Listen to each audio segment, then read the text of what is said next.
બધા એવું કે લાલ લીલી પેન અરે રાજનીતિ તમે મંજીરા વગાડવા આવ્યા છો?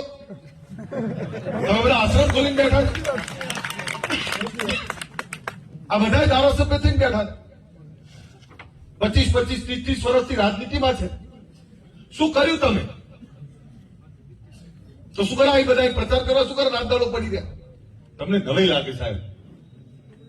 રાત દિવસ આ ભાઈને હરાવવા માટે મથ્યા, રાત દિવસ દોડ્યા છે. શું નહીં દોડ્યા, એમને શું નહીં કર્યું? જે સમાજ ઉપર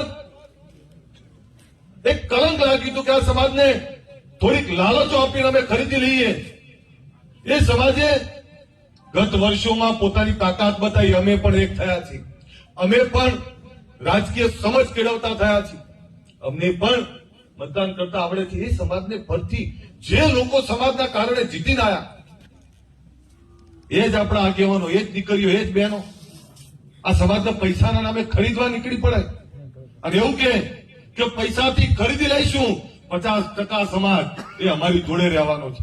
આ પ્રકારની વાતો કરે અને પછી એમ કે છે કે અમને સમાજના.